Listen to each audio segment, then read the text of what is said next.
Hello friends, in this class I will discuss about one symptomatic mental disorder that is called delirium. So what is delirium? Delirium is the commonest organic mental disorder seen in clinical practice.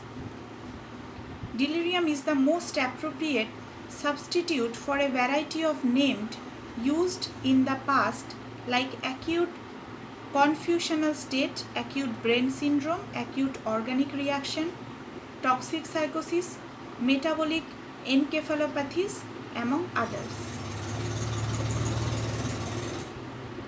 Next, the clinical features of delirium are a relatively acute onset, clouding of consciousness, a decreased awareness, decreased ability, disorientation, marked perceptual disturbance like illusion, misinterpretation and hallucination, disturbance of the sleep-wake cycle means insomnia at night and daytime drowsiness is seen, impairment of registration and retention of new memories, occasional retardation, slurring of speech, incoherence, and fleeting delusion are present.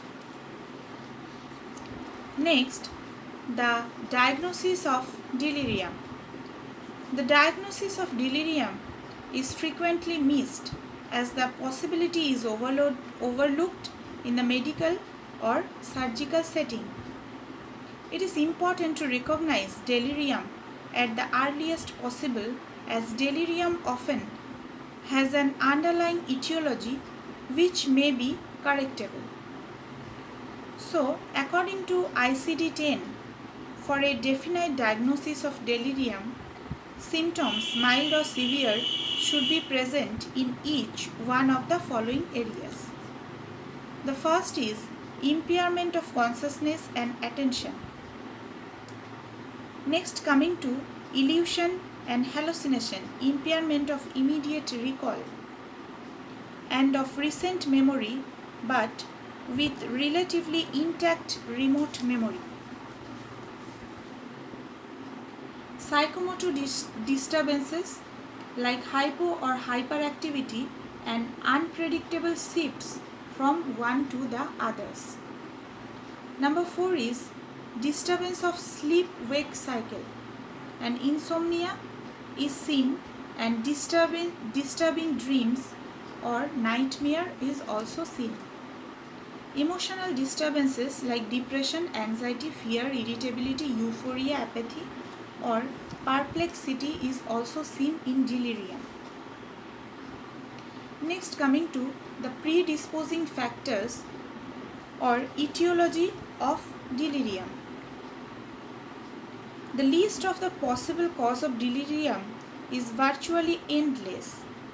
Any factor which disturbs the metabolism of brain sufficiently can cause the delirium. One of the most important cause of delirium, namely post-cardiac surgery delirium, is most common here. Next, coming to the management of delirium. In cases where a cause is not obvious or other contributory causes are suspected, a battery of investigation should be done which can include the complete blood count, urine analysis, blood glucose, blood urea, serum electrolytes, liver and renal function test, chest x-ray, CSF examination, VDRL, HIV testing, EEG and cranial CT scan or MRI scan.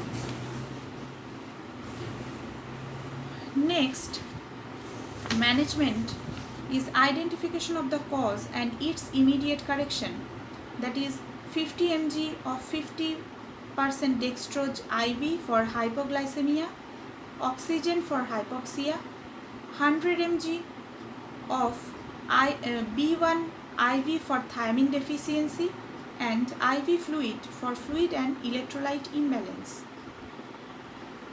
Next, coming to the symptomatic measures.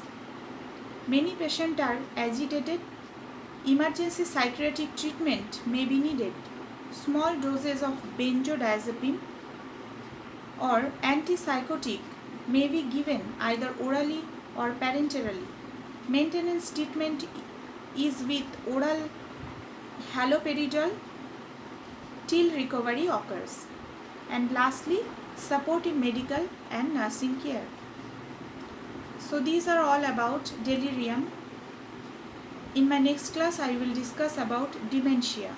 Thank you.